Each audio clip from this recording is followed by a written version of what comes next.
तृतीय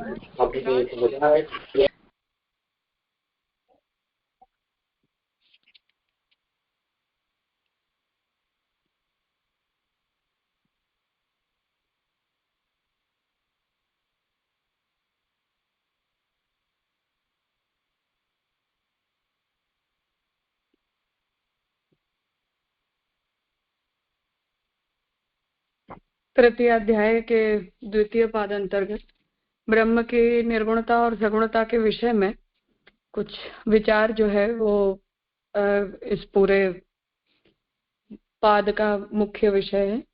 इसलिए सातवां जो अधिकरण है उसमें श्री महाप्रभु जी ने अपने सिद्धांत पक्ष के समर्थन में जो भी युक्ति और शास्त्र वचन प्रस्तुत किए उनके ऊपर 8वें अधिकरण के अंदर पूर्व पक्षी ये प्रश्न उपस्थित करते हुए कहते हैं कि ब्रह्म का स्वरूपतः जो स्वीकार है वो हमें निर्धर्मतया ही करना चाहिए तथा भक्तिच्छा पूर्ण करने के लिए अथवा कोई व्यक्ति विशेष की इच्छा के अनुसार भगवान यदि कोई रूप को धारण करना चाहते हैं तो उस रूप को हमें ब्रह्म का स्वरूपतः स्वाभाविक ये रूप है इस प्रकार से ब्रह्म के विषय में हमें स्वीकार नहीं करना चाहिए।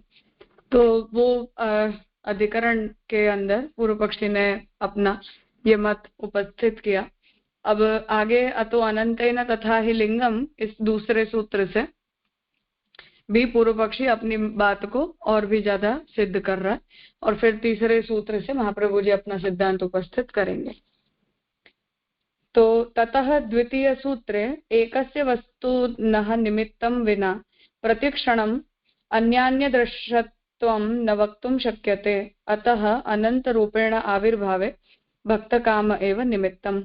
तो अब दूसरे सूत्र में पूर्व पक्षी अपनी बात को आगे बढ़ाते हुए ये बात कह रहा है कि कोई भी वस्तु के निमित्त बिना अर्थात कि कोई ना कोई प्रयोजन से कोई ना कोई कारण विशेष के कारण ही भगवान हर समय अपना नया रूप ही प्रकट करते हैं। ये या नए ही प्रकार के रूप के भगवान दर्शन देते हैं परंतु वो निमित्त के कारण देते हैं। इसलिए भगवान के बारे में कोई एक रूपत्व को कहा नहीं जा सकता। इसलिए अनंत रूपों से भगवान का जो आविर्भाव होता है उसमें भक्त की इच्छा को ही हमें निमित्त जानना चाहिए।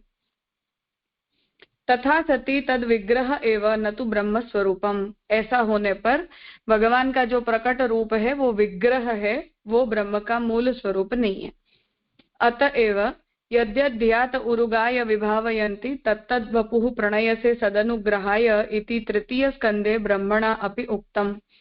तो तीसरे स्कंद में जो ये बात कही है उसका भी पूर्व पक्षी यही तात्पर्य निकाल रहा है कि वो भक्तेच्छा पूर्णार्थ ही भगवान उन रूपों को धारण करते हैं।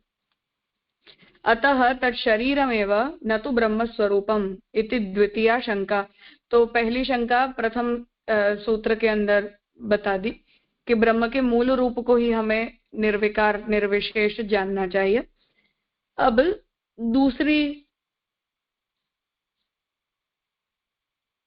दूसरी शंका जो है वो यहाँ उपस्थित कर रहे हैं कि इसलिए भगवान ने भक्त की इच्छा को पूरा करने के लिए जो भी रूप धारण किया है वो ब्रह्म का शरीर मात्र है, ब्रह्म का मूल स्वरूप नहीं है। तस्मात् न श्रुत्या निर्णयः नापि भक्त प्रत्यक्षेण इति सूत्रद्वयेन आशंक्य। इसलिए श्रुति के द्वारा भी ऐसा निर्णय नहीं होता है और भक्त के प्रत्यक्ष के आधार पर भी भगवान का यही रूप है या ब्रह्म का ये मूल रूप है इस प्रकार का निर्णय नहीं होता है। इस तरह दो सूत्रों से आशंका करते हुए फिर तृतीय सूत्र से महाप्रभु जी अपना सिद्धांत प्रस्तुत कर रहे हैं। अतः अनंतेन तथा ही लिंगम। अतः अर्थात इसलिए अनंतेन अनंत रूपों से तथा ही उस प्रकार के लिंगम अर्थात शरीर देह चिन्हों को भगवान भक्त इच्छा के निमित्त धारण करते हैं। ये सूत्र का तात्पर्य। अभ्यास से भगवान का अनंत रूप से आविर्भाव होता है। निमित्त भेद से कोई वस्तु प्रतिक्षण रूप नहीं बदलती है। कभी ही भक्त की कामना अनुसार निमित्त रूप से प्रतीति होती है।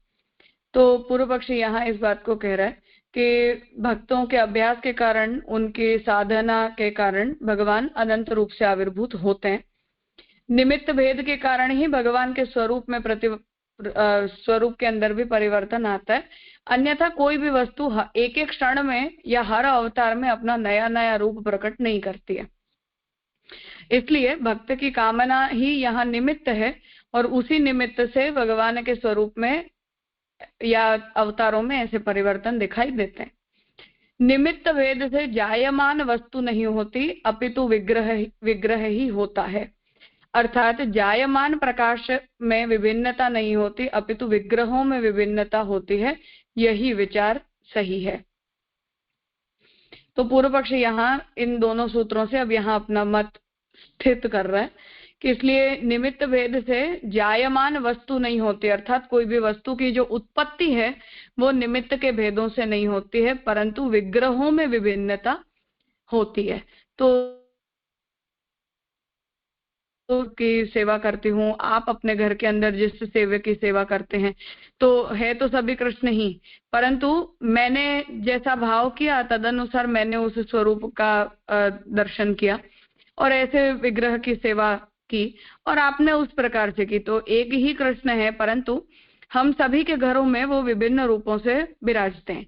तो ये विग्रहों का परिवर्तन होता है और ये तो कृष्ण अवतरित तो एक ही रूप से हुए हैं, परंतु फिर भी हम सभी उन्हीं कृष्ण की सेवा करते हैं। तो ऐसे विग्रहों के अंदर तो हम अब जैसा भाव करते हैं ऐसे स्वरूप का हम निर्माण करवा देते हैं, या चित्रकार जैसे उसके चित्त में जो भी प्रेरणा आती है ऐसा वो चित्र बना देता है, ऐसे वस्त्र बना देता है, ऐसे अलंकार बना देता है। तो उसके कारण यही ब्रह्म का स्वरूप है ऐसा तो हम नहीं कह देते। तो मैं ये कहूंगी कि मेरे घर का विग्रह ब्रह्म का स्वरूप है, आप कहेंगे कि आपके घर का विग्रह ब्रह्म का स्वरूप है, तीसरा कोई कहेगा कि मेरे घर का विग्रह भगवान का स्वरूप है। तो ऐसे तो ब्रह्म के मूल स्वरूप का निर्णय नहीं किया जा सकता है, ये पूर्व पक्षी कहना चाहते हैं। इसलिए जो भी ये रूप भेद के हमें दर्शन होते हैं उन्हें हमें भक्त भावनानुसार हुआ है ऐसा करके उसका सामंजस्य करना चाहिए, परंतु उसे हमें मूल रूप तया नहीं कहना चाहिए। जैसा कि वर्णन भी है, जो जिस बुद्धि से परमात्मा की आराधना करता है उसके प्रणय के अनुसार कृपा करके परमात्मा वैसे ही शरीर धारण करते हैं। इसलिए श्रुति और प्रत्यक्ष से उक्त निर्णय हो सकता है, इससे निश्चित होता है कि ब्रह्म सर्वसाधारण से गोचर नहीं है। तो ब्रह्मा जी जो ये आज्ञा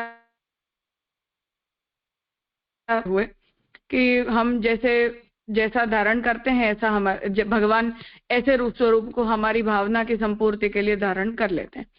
तो इस वचन से भी पूर्व पक्षी ये कहना चाहता है कि इसलिए ये भगवत शरीर के परिवर्तनों के रूप में हमें इस बात को स्वीकारना चाहिए कि भगवान जो है वो भक्तों की भावना के अनुसार विभिन्न शरीरों को अर्थात विग्रहों को रूपों को धारण करते हैं, परंतु उन्हें हमें मूल रूप तया प्रतिष्ठित नहीं करना चाहिए।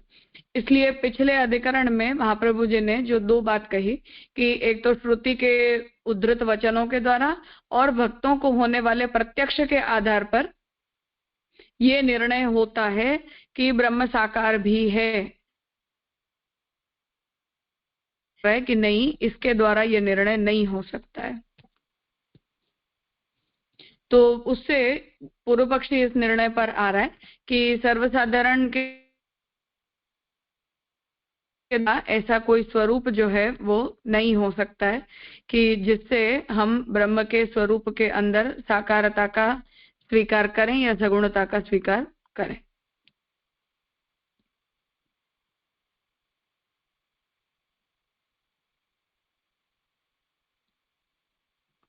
कुछ पूछना है?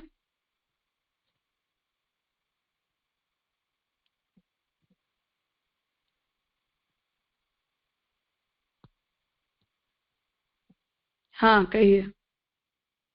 दंडवत प्रणाम जी। ये पहले तो मैं ये जानना चाह रहा था ये पूर्व पक्ष कौन से मत का है, क्योंकि जैसे शंकर मत तो भगवत शरीर तया तो जो ये त्याग विवाह और हुआ तत्तु प्राणी से सद अनुग्रह है, तो शंकर मत तो शायद ऐसा मानता नहीं है। तो फिर ये स्टैंड कौन से पूर्व पक्ष का आएगा जिसमें भगवत शरीर तया भक्त के भावानुसारी रूपों को माना गया है? नहीं, शंकराचार्य जी का ही मत है। शरीर वो तो नहीं देखो मानते हैं ऐसा क्यों? अच्छा। हम्म। शरीरधारी तो भगवान बनते ही है ना, वो शरीर माया ग्रहित होता है।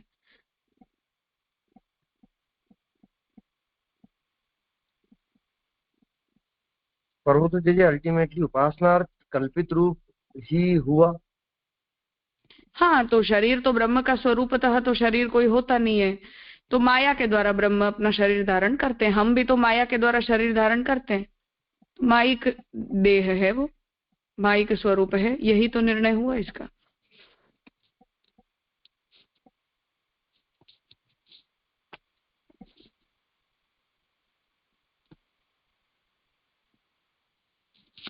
तो जैसे दो बात हुई, मतलब एक तो ये कि जो ब्रह्म ने धारण किया वो जो उपासनार्थ धारण किया भक्तों के लिए वो शरीर से है। दूसरी बात जो अंत में कही ना कि ये माने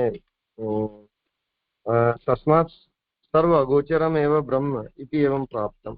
तो ब्रह्म जो है वो अगोचर है, तो ये बात तो मूल ब्रह्म रूप की कही गई है।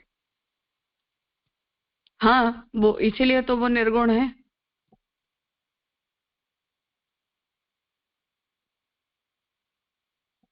अच्छा, माने मूल आर्ग्यूमेंट ये है कि सगुण साकार ब्रह्म नहीं हो सकता, मूल रूप तो निर्गुण निराकार ही रहेगा। हाँ बिल्कुल। और जो सगुण साकार जो भी जहाँ जहाँ बताया गया है श्रुतियों में या जैसे भागवत जी का ले लिया, तो वो तो सिर्फ उपासनार्थ कल्पित है। पर जैसे फिर ये प्रश्न तो आएगा ना कि ब्रह्म को ऐसी क्या जरूरत पड़ रही है कि वो उपासनार्थ कल्पित रूप धारण करेगा।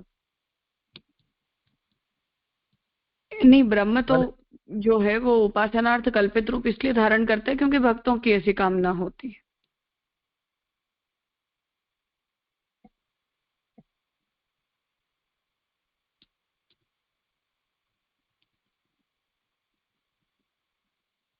ये जो थोड़ा सा मतलब डिफिकल्टी टेक्निकली ये है कि जैसे अपन एक तरफ शांकर मत में ऐसा समझ रहे हैं कि वो ब्रह्म तो ईश्वर तब बना जब वो माया सन्मुख आ गई, तो वो अपने आप को ईश्वर समझ रहा है, और फिर उसमें ये सारे माने जगत कर्तृत्व के या बाकी सारे एलिमेंट धारण हुए। तो इस प्रकार के रूप भी उसमें तभी धारण हुए ना जब वो माया सामने आ गई। अब उसमें भक्त की कामना के अनुसार वो धारण कर रहा है, ये एलिमेंट कैसे आया। तो ब्रह्म ने, भक्त ने, किसी ने इच्छा की कि मुझे आपको इस प्रकार से देखना है, तो जब भगवान ने भक्त की उस आकांक्षा को पूरी करना चाहा, तो भगवान ने माया से कहा कि हाँ चलो भाई मुझे शरीर दे दो, और माया ने ब्रह्म को शरीर दे दिया।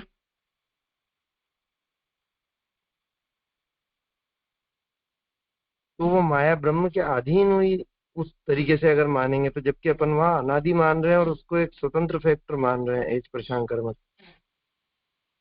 स्वतंत्र मान रहे हैं, लेकिन अद्वैती होने के कारण वो कभी भी इस बात को कन्फेस तो नहीं ही कर सकते हैं ना कि माया ब्रह्म के अधीन नहीं है। वो तो यही कहते हैं, हमसे यही डिफेंस में कहते हैं कि हम तो यही कहते हैं ना कि ब्रह्म माया जो है वो ब्रह्म की आज्ञा का पालन करने के लिए ही ऐसा करती है।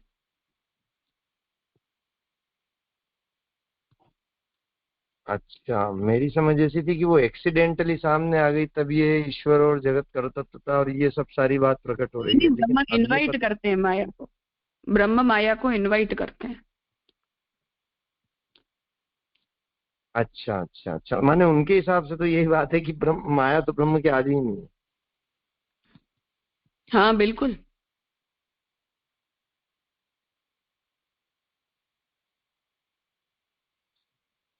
जैसे एक लास्ट ये रह गया कि निमित्त भेद से कोई वस्तु प्रतिक्षण रूप से नहीं बदलती, तो यहाँ निमित्त भेद का मतलब क्या माना है जायमान और निमित्त भेद से। नहीं, निमित्त भेद है जायमानम वस्तु भवती, ये आर्ग्यूमेंट थोड़ी सी। यहाँ ये बात कहना चाहते हैं कि नए रूपों में उत्पन्न नहीं होती है किसी भक्त के लिए या किसी भी निमित्त से। हम उस निमित्त से भगवान को ये नहीं कह सकते कि चलो मुझे आपको ऐसा बनाना है तो आप ऐसे बन जाओ। तो मैंने तो एक शिल्पकार से ये कह दिया कि चल मुझे ऐसी मूर्ति बना के दे दे, उसने मुझे मूर्ति बना के दे दी और उस मूर्ति को मैंने कह दिया कि ये भगवान है। तो यहाँ ये बात कहना चाहता है कि एक तो अवतार रूपों के अंदर जो प्राकट्य का प्रकार होता है वो अलग है, और प्रतिक्षण परिवर्तन होते होते हम जिन रूपों की उपासनार्थ कल्पना करते हैं वो रूप जिन निमित्तों से धारण किए जाते हैं वो अलग है। इसलिए उपासनार्थ भी जो कल्पित रूप भगवान धारण करते हैं वो सभी रूप जो होते हैं वो विग्रह रूप से होते हैं। और वो विग्रह रूप से भी, क्योंकि उपासना तो ब्रह्म की ही हम कर रहे हैं, उसमें हम ब्रह्म बुद्धि ही कर रहे हैं, इसलिए ब्रह्म बुद्धि करने के कारण उपासनार्थ ग्रहित रूप में भी चित्त की एकाग्रता सिद्ध करने पर फिर अंततः ज्ञान की योग्यता आती है। ये प्रिंसिपल है, इसलिए उस बात को यहाँ क्लैरिफाई करना चाह रहे हैं। जी जी जी, स्पष्ट हो गया, धन्यवाद।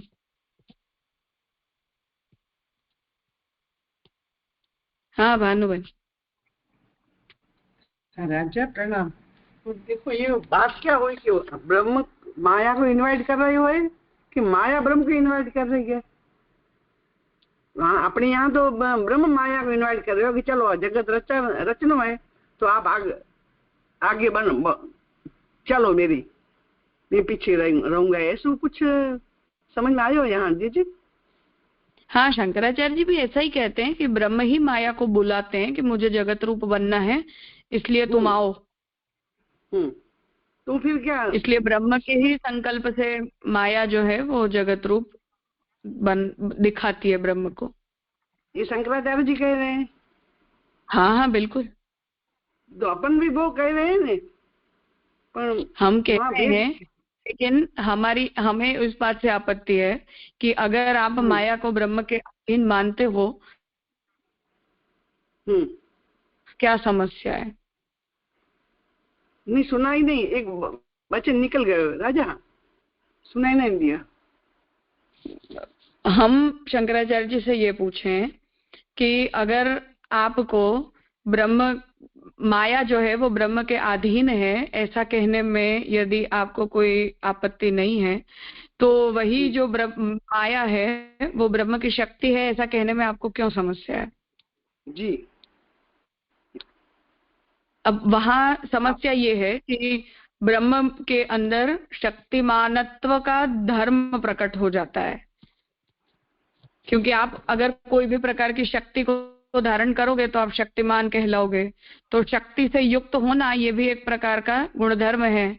तो अगर उस गुणधर्म को ब्रह्म धारण कर लेते हैं तो गुणधर्म को धारण कर लेने के कारण ब्रह्म के अंदर जो है वो सगुणत्व की आपत्ति आती है। इसलिए उस बात से बचने के लिए वो ये कहते हैं कि नहीं, माया सर्वतंत्र स्वतंत्र होती है, परंतु वो अनादि है, अनंत नहीं है, इसलिए ब्रह्म अपनी इच्छा अनुसार माया शक्ति का उपयोग अपने कार्य हेतु करता है। और जब ब्रह्म माया को अपने पास आमंत्रित करते हैं उस समय ब्रह्म के अंदर सगुणत्व की आपत्ति आ जाती है। जी जी जी, पर अभी मेरे को ये नहीं स्पष्ट हो रहा है अभी कि अनादि और अनंत में लिखना है मेरे को, थोड़ी अनसमझ है ये वो दोनों बात में। तो लिख लो मेरे को, अनादि और अनंत की व्याख्या लिखा वो। हाँ लिख लो। हाँ, मतलब कि माया को ब्रह्म उत्पन्न नहीं करते हैं,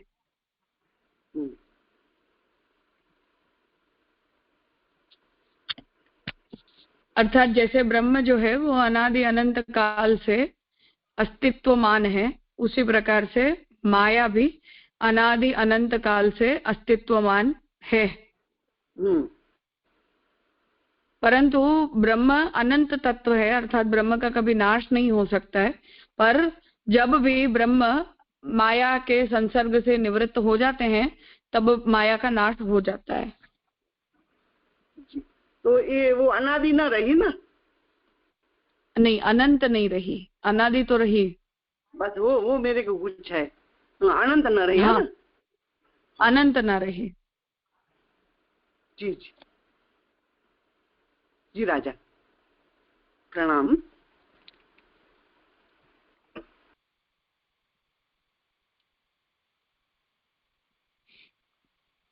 तो आपत्ति यहाँ इस बात से आती है कि वो ब्रह्म के ऊपर सगुणत्व की आपत्ति न हो, इसलिए वो ये कहते हैं कि हम अगर माया को अनंत नहीं कहेंगे तो अंततः अवशिष्ट तत्वतया तो एकमेवा द्वितीय ब्रह्म ही रह जाएगा, और ऐसा रह जाने पर हमारे अद्वैत की सिद्धि हो जाती है। जी जी, उनको अद्वैत की सिद्धि करनी है क्योंकि भूत भविष्य, हाँ, क्योंकि भूत भविष्य और वर्तमान तीनों ही स्थिति में जो है वो पारमार्थिक सत्ता के रूप में तो केवल और केवल ब्रह्म रहने वाले हैं और कोई नहीं रहेगा, तो उससे हमारा अद्वैत सिद्ध हो जाता है। शंकराचार्य के वहां भी नहीं। हाँ हाँ हाँ जी, उन्हीं के वहां। तो ऐसा कहते हुए वो ये मानते हैं कि ऐसा करने पर अनादि अनंत ब्रह्म है, उनके अलावा तो कोई अनादि अनंत तत्व है नहीं, तो ऐसा करने से हमारा अद्वैत तत्व सिद्ध है, ऐसा शंकराचार्य जी कहना चाहते हैं। और आदि ने अनादि में क्या थोड़ी गुच है, ऐसे समझ में आता भी है, नहीं भी आता है। आदि और अनादि में क्या भेद है जी? आदि का मतलब है कि अगर हम किसी भी तत्व को आदि कहते हैं तो उसका मतलब कि किसी ने उसे उत्पन्न किया है, किसी ने उसे बनाया है या पैदा किया है। अब पैदा किया है तो वो या तो उसका उपादान कारण होगा या वो उसका निमित्त कारण होगा, इन दोनों में से कुछ होना चाहिए। अब जब हम ब्रह्म के लिए ये कहते हैं कि ब्रह्म ने इसे उत्पन्न किया, तो पहली तो बात यह है कि उत्पत्ति कर्ता होना या उत्पत्ति के प्रति कारणत्व होना, ये कारणत्व या कर्तृत्व के धर्म को ब्रह्म को धारण करना पड़ेगा। और अगर ब्रह्म इन दोनों धर्मों को धारण कर लेते हैं तो वो सधर्मक हो गए, वो निर्धर्मक नहीं रह जाते जी, तो अनादि हुआ।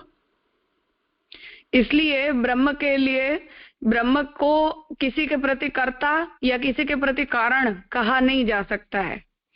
तो अब माया कहाँ से आएगी?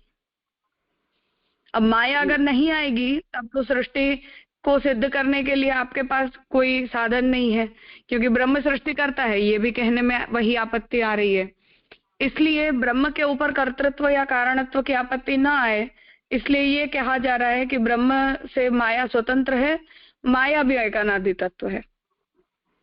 परंतु कभी ना कभी क्योंकि माया का नाश होता है, इसलिए वो सत्य पदार्थ नहीं है, वो सत्य नहीं है, और सत्य नहीं होने के कारण एकमात्र सत्य पदार्थ के रूप में ब्रह्म की सिद्धि होती है, तो वो अद्वैत है, कोई द्वित्व नहीं है यहाँ। बस ऐसे करके अद्वैत सिद्ध किया। हाँ, तो माया का होना होना भी है, न होना न होना जैसा भी है।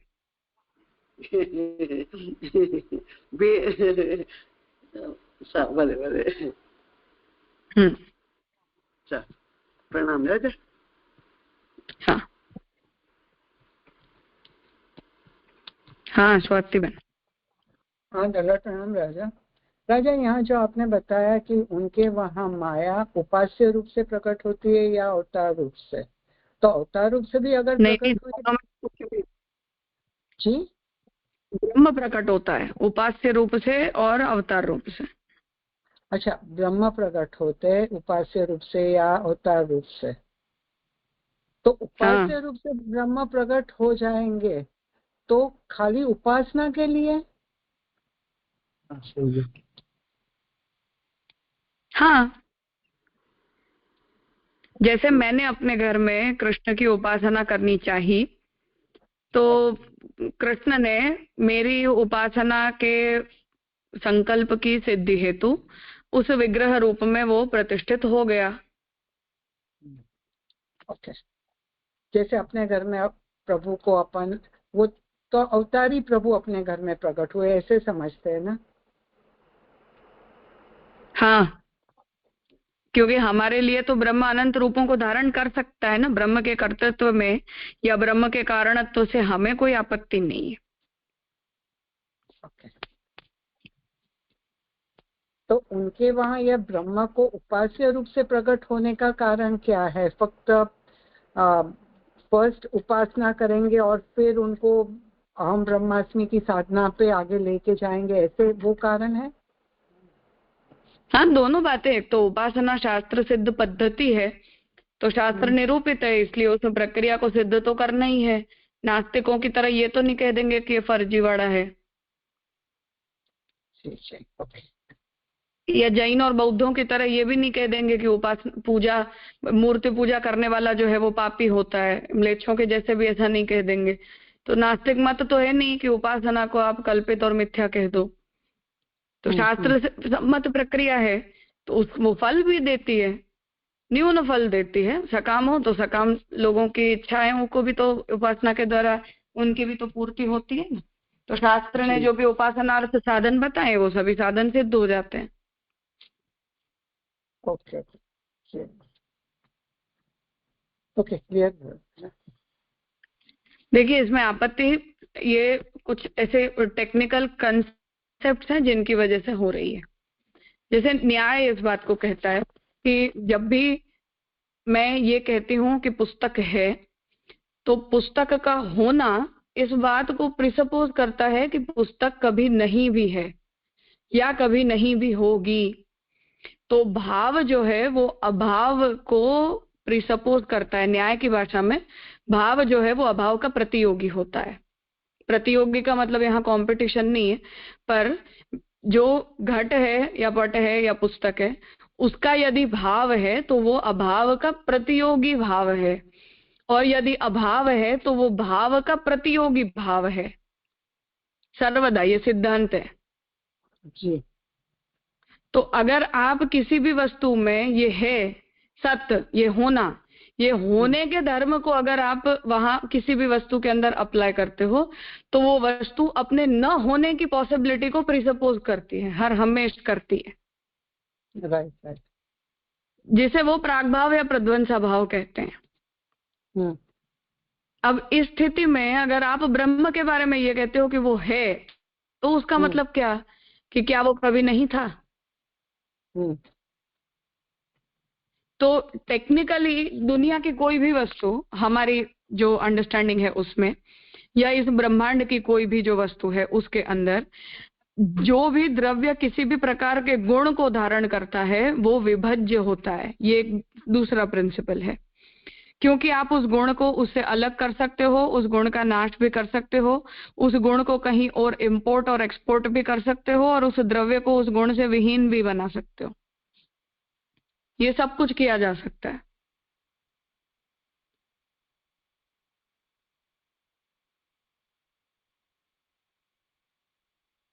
तो हम अगर ब्रह्म के अंदर किसी भी प्रकार के धर्म का या किसी भी प्रकार के गुण का स्वीकार करते हैं, द्रव्य जो है वो गुणवान होता है, गुण जो है वो द्रव्य में रहता है।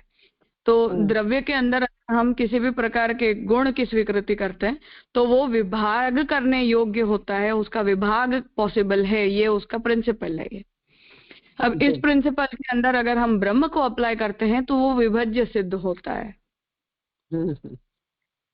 अब महाप्रभु जी का ये पर्सनल स्टैंड है कि आप प्राकृत और अप्राकृत को मिक्स मत करो, इसलिए प्राकृत गुणों की लिमिटेशंस को प्राकृत लिमिटेशंस में रखो, अर्थात इस प्रिंसिपल को एज इट इज बनाए रखो कि भाव अभाव प्रतियोगी होता है और अभाव भाव प्रतियोगी होता है। No issues. द्रव्य जो भी गुण को धारण करता है वो विभाग करने योग्य होता है, कोई आपत्ति नहीं है, ठीक है। परंतु आप अपनी इन प्राकृत लिमिटेशंस को या प्राकृत नियमावलियों को अप्राकृत ब्रह्म के ऊपर और ब्रह्म के अप्राकृत गुणों के ऊपर इंप्लीमेंट मत करो। तो महाप्रभु जी वहां एक लाइन ड्रॉ कर देते हैं जिस वजह से ये दोनों चीजें एक दूसरे में मिक्स नहीं होती हैं। परंतु अगर आप ऐसी कोई लाइन ड्रॉ नहीं करते हो तो उस स्थिति के अंदर ये परस्पर एक दूसरे के अंदर घुल मिल जाते हैं, और घुल मिल जाने के कारण ही ये सारे प्रश्न यहाँ उपस्थित होते हैं कि फिर अब इसे किस तरह से जस्टिफाई किया जाए, कैसे सिद्ध किया जाए।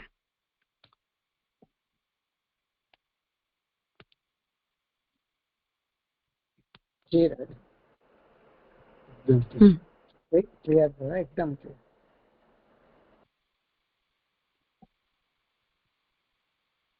तो ये लोग थोड़े जिन सिद्धांतों को लेकर चल रहे हैं उसके कारण उन्हें ये प्रिंसिपल्स बीच में लाने पड़ते हैं, ताकि ये सारी जो टेक्निकल आपत्तियां हैं वो सिद्धांत के ऊपर न आ जाए।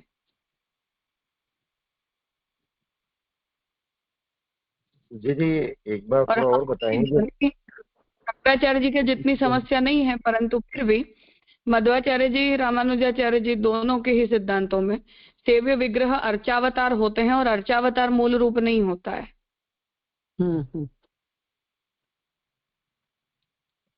और राजा तो न्याय में आप है ऐसा वो नहीं कह देते हैं, वो मिथ्या माइक है ऐसा शंकराचार्य जी की तरह वो नहीं कह देते हैं, परंतु फिर भी उनके अंदर जो है वो, जैसे हम आवेश और धर्म आदि के अवतार स्वरूपों का निरूपण करते हैं, उसी प्रकार की प्रक्रिया का वहां स्वीकार किया जाता है, क्योंकि वो उपासनार्थ होते हैं। तो वहां भी वो विशिष्टाद्वैत है, मध्वाचार्य जी का द्वैत सिद्धांत है, इसलिए वो न्याय की तरह के इस प्रिंसिपल को वहां अप्लाई कर सकते हैं, टू सम एक्सटेंड कर सकते हैं। पर महाप्रभु जी उस मत, दोनों ही मतों के समर्थन में नहीं है, इसलिए महाप्रभु जी इस बात को कहते हैं कि नहीं, आप जो करते हो वो मूल रूप ही है, क्योंकि मूल रूप अनंत हो सकता है और हो जाता भी है।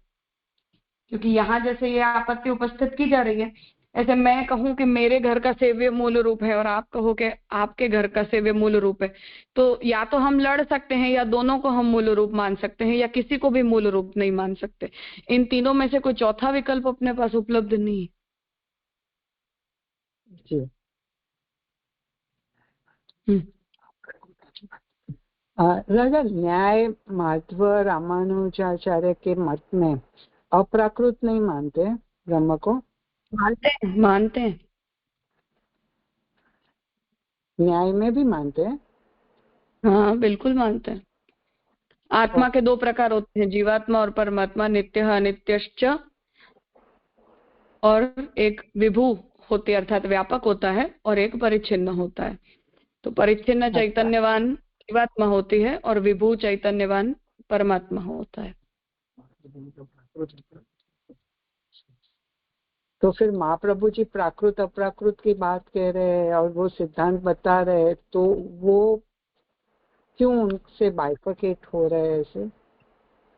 क्योंकि वो तो ब्रह्म को निमित्त कारण मानते हैं ना, उपादान तो मानते ही नहीं। अच्छा, राइट, क्लियर। तो वहां से हमारा तो रास्ते अलग हो जा रहे हैं। वो तो ये कहते हैं कि परमाणु जन्य है, द्रव्य गुण कर्म समवाय आदि सब कुछ। जी राजा, क्लियर एकदम मस्त।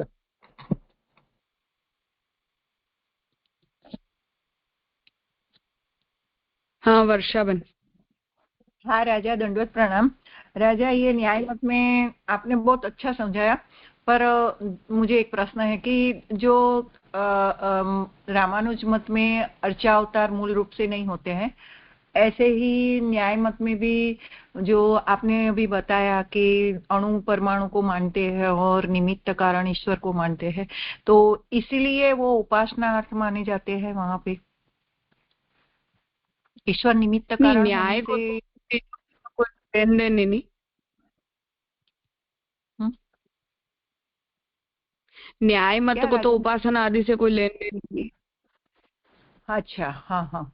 तो जो शरीर धर्म जो रामानुज मत में मानते हैं और उसका उपासनार्थ उपयोग करते हैं अर्चा अवतार के लिए, तो अभी आपने जो बोला उसमें मुझे ऐसा समझ में आया कि न्याय मत में भी ऐसा होता है, पर न्याय मत में तो अणु परमाणु मानते हैं और ईश्वर की इच्छा निमित्त कारण मानते हैं, तो उसमें कौन सी प्रक्रिया होती है?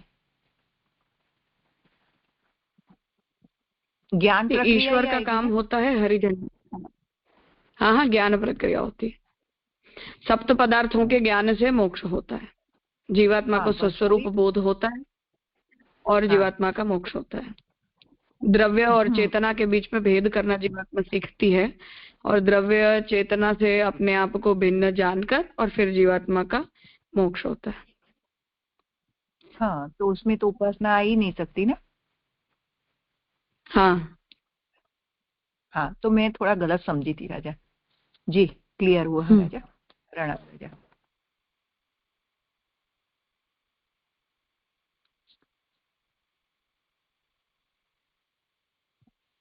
जी क्वेश्चन और है क्या था? ये जो फिर इस जैसे भी आपने बताया ना रामानुज और माधव मत में अर्चा अवतार का, तो ये जो स्टेटमेंट मतलब श्री भागवत जी की जो पंक्ति है माने यद्यधिया दुर्गा है विभाव यंती तत्तद्वपु प्रणय से सद अनुग्रह है। तो वो जो अर्चा अवतार है, जैसे रामानुज मत में तो हमने देखा कि वो चिद और अचित जो ब्रह्म के शरीर है, पर ब्रह्म जब खुद आविर्भूत हो रहा है तो वो खुद भी उस शरीर से ही, मतलब उसमें फिर टेक्निकली डिफरेंस क्या रहेगा? जड़ जीव तो उसके शरीर है, पर ब्रह्म जब खुद आविर्भूत हो रहा है तो, क्योंकि ये तो ब्रह्म रूप धारण कर रहा है ना इस प्रकार के, तो तत्त प्रणय से, तो वो अर्चा अवतार तो में किस ब्रह्म का प्रकार मूल से? रूप तो ब्रह्म जो मूर्ति में जो मेटालिक स्वरूप धारण करेगा वो कहाँ से आएगा? वैकुंठ से थोड़ी आया है। अच्छा, वो पाची चिदचित से ही आएगा।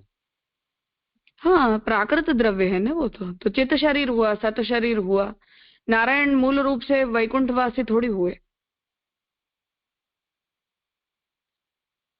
अच्छा, तो इसलिए आपने कहा कि न्याय का ये एक्सटेंशन हो गया कि प्राकृत द्रव्य में उन गुणों का आविर्भाव हो गया आवेशा अवतार की तरह। तो अवतार को क्या कहेंगे राजा? तो नहीं है, न्याय का मत नहीं है। राजा जब अवतार धरते हैं राम कृष्ण, तो उनको क्या कहते हैं लोग? चलो अपने घर पधारते हैं तो अर्चा अवतार है, पर जब प्रभु स्वयं पधारते हैं राम कृष्ण आदि अवतार लेके, तो ये क्या कहते हैं? हाँ नहीं, वो तो मूल रूप होता है।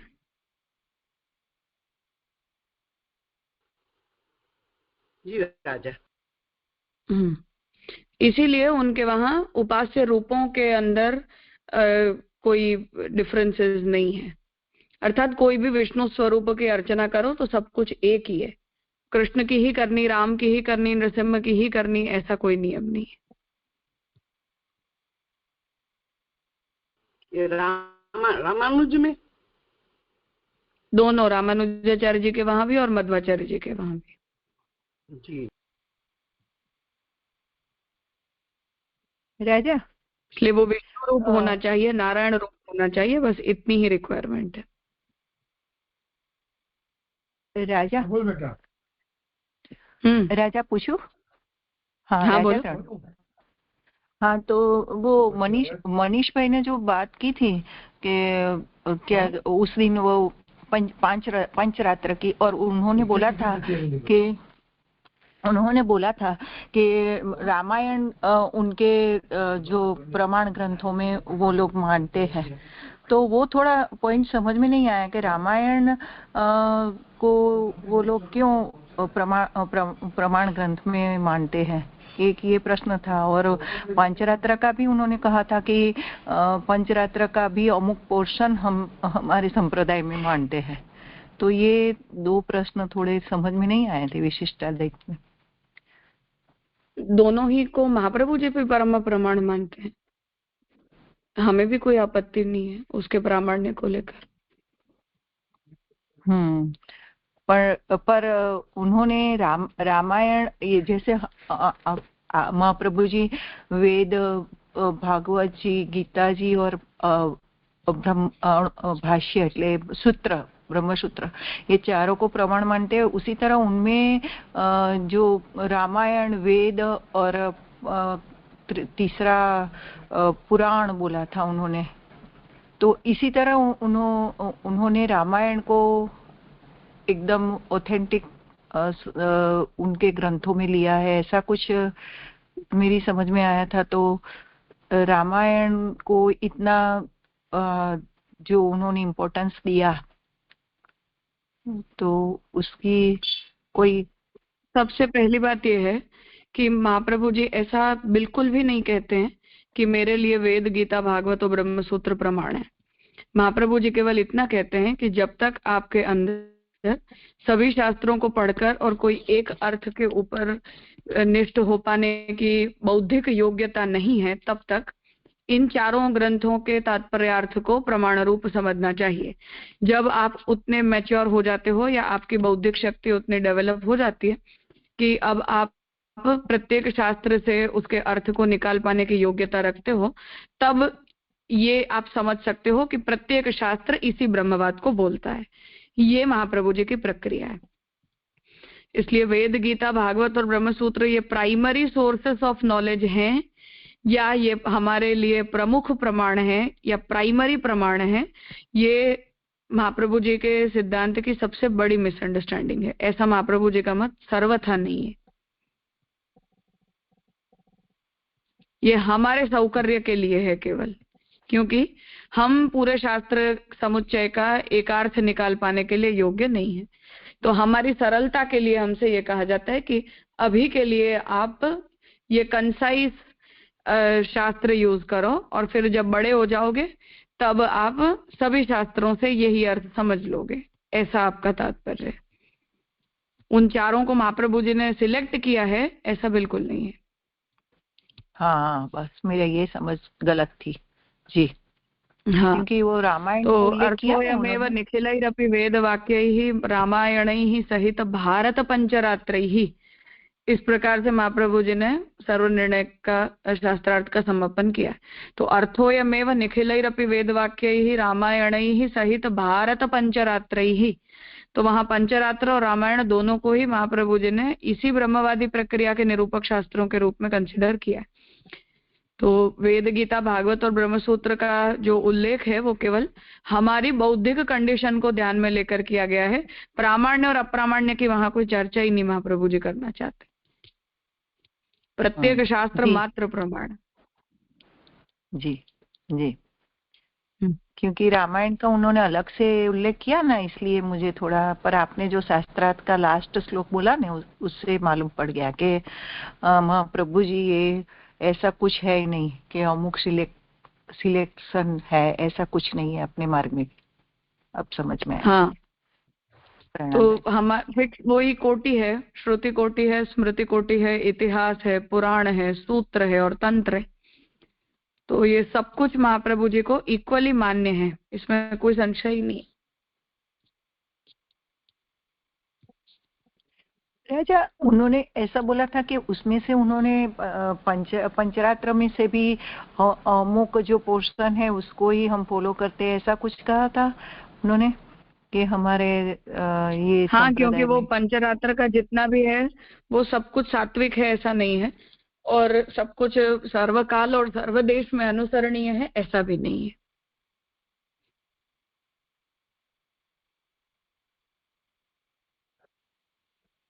और वो नारद पंचरात्र तो उपलब्ध भी नहीं है ना अभी तो, ऐसा। हाँ, उसका मूल रूप नहीं मिलता है। मूल रूप नहीं मिलता, आपने एक बार बोला था। अच्छा। रामायण को लेकर भी ऐसा ही है। बहुत सारे स्कॉलर्स इस बात को मानते हैं कि आज हमें जो वाल्मीकि रामायण प्राप्त होती है वो मूल नहीं है, कुछ ऑल्टरेशन हो गया है उसमें।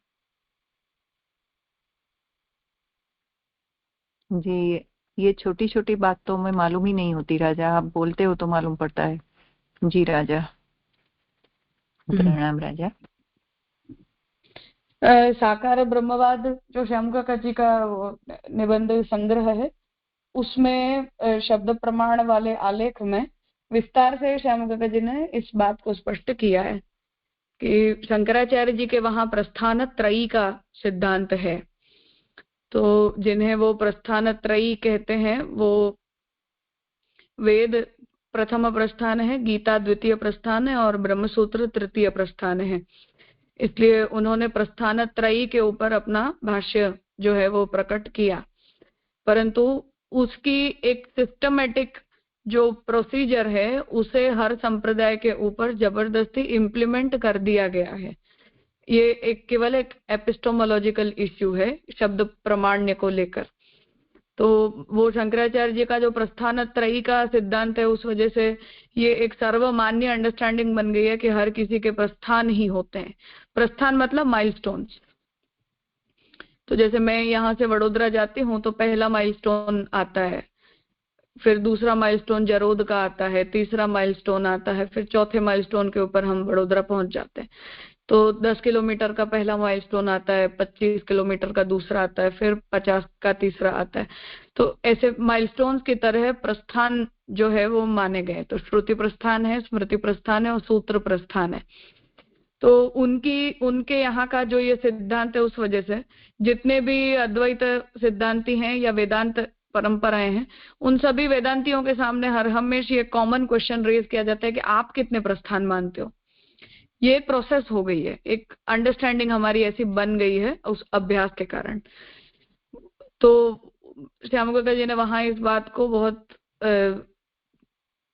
जोर से खंडित किया है कि महाप्रभु जी प्रस्थान चतुष्टय का स्वीकार नहीं करते हैं, क्योंकि ये एक सिस्टम की वजह से वेदाह श्री कृष्ण वाक्यानि इस श्लोक को भी जितने भी अध्येता हैं वो सभी लोग, शंकराचार्य जी ने प्रस्थान त्रयी और वैष्णव आचार्यों ने प्रस्थान चतुष्टय, चौथा कौन सा, भागवत, ये कह के, और रामानुजाचार्य जी, महाप्रभु जी, मध्वाचार्य जी, निम्बार्क, चैतन्य महाप्रभु, इन सभी के ऊपर इस बात को जबरदस्ती इंप्लीमेंट कर दिया कि आप 4 प्रस्थान मानते हो, कोई 5 प्रस्थान मानता है, कोई 6 प्रस्थान मानता है, परंतु इनमें से कोई भी आचार्य कोई प्रस्थान नहीं मानते हैं।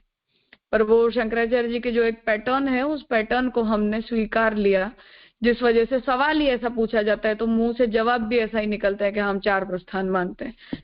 पर वो आचार्यों का मूल तात्पर्य ऐसे किसी भी प्रस्थान को एस्टैब्लिश करने में है नहीं। तो यहाँ महाप्रभु जी का भी ऐसा कोई ओपिनियन नहीं है, और रामानुजाचार्य जी, मध्वाचार्य जी आदि भी ऐसे कोई प्रस्थान की सिस्टम को जो है वो नहीं स्वीकारते हैं, क्योंकि अपने लिए माइलस्टोन्स की तरह नहीं है। हम सभी शास्त्रों के समुच्चय का स्वीकार करते हैं। वो बात ठीक है कि सभी आचार्यों ने भागवत को जो है वो इक्वल कैलिबर का शास्त्र माना, वैष्णव आचार्यों ने, सभी ने। तो रामानुजाचार्य जी का भी ऐसा तात्पर्य है, मध्वाचार्य जी का भी है कि वो साक्षात भगवत स्वरूप है, भगवत विग्रह मात्र है, परंतु उससे वो एक चौथा प्रस्थान हो गया, आगे के 3 प्रस्थान हो गए। ऐसी कोई हेरियार्की जो है वो अपने यहाँ कभी भी नहीं मानी गई है। तो उस बात को हमें समझना चाहिए कि वो केवल प्रारंभिक शब्द ज्ञान और बाद का शब्द ज्ञान, इतना ही फर्क है इन दोनों चीजों में। हाँ जी राजा।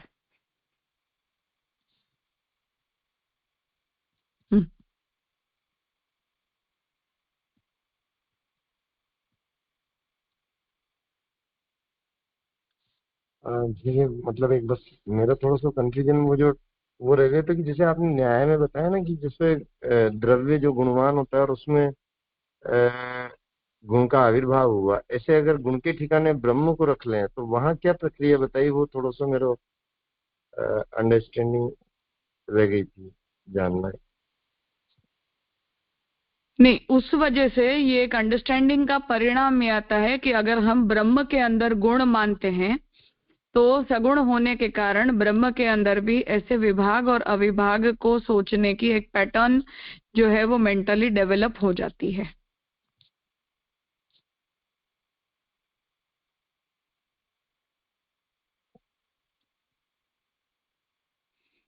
इसलिए शंकराचार्य जी ब्रह्म निर्गुण ही होता है, इस बात को सिद्ध करने के लिए इतना ज्यादा मेहनत कर रहे हैं, इतना कष्ट ले रहे हैं, कहने का मतलब।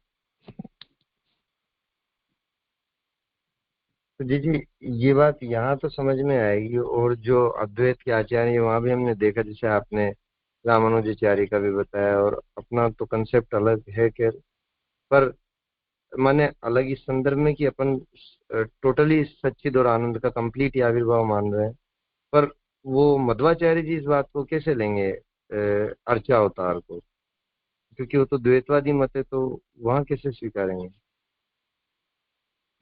नहीं, वो द्वैतवाद भगवान के लिए नहीं है, द्वैतवाद जगत, जीव और ब्रह्म के भेद को लेकर है।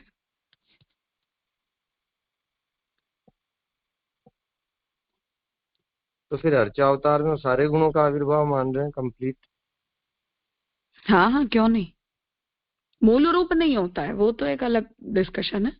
मूल रूप नहीं है, वो तो सच है, वो तो उनके लिए भी नहीं है और रामानुजाचार्य जी के वहां भी नहीं है।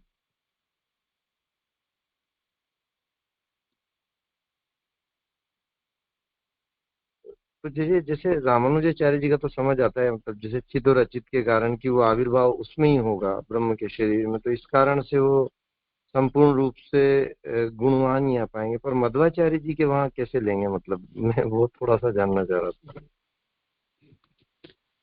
मध्वाचार्य जी के वहां भी प्रकृति जगत रूप होती है भगवद आज्ञा से, तो शक्ति और शक्तिमान में भेद होता है, शक्ति और शक्तिमान में अभेद नहीं होता है।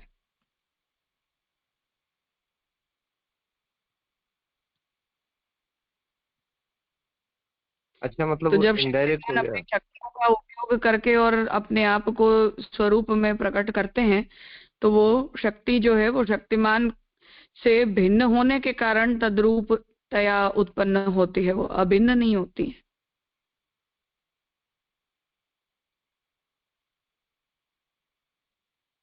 अभी ऐसे शुक्रवार को होगा मध्वाचार्य जी के सिद्धांत का, तब देख लेंगे, हो जाएगा अच्छा स्पष्ट। जी, ठीक है जी, प्रणाम।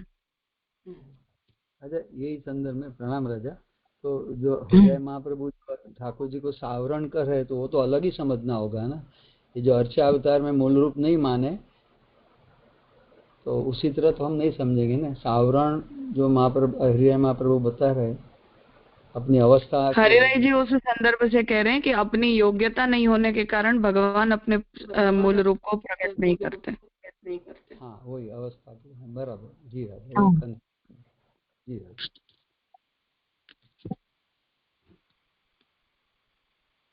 हाँ हो गया राजा, प्रणाम। ठीक है। आवाज नहीं आता ना।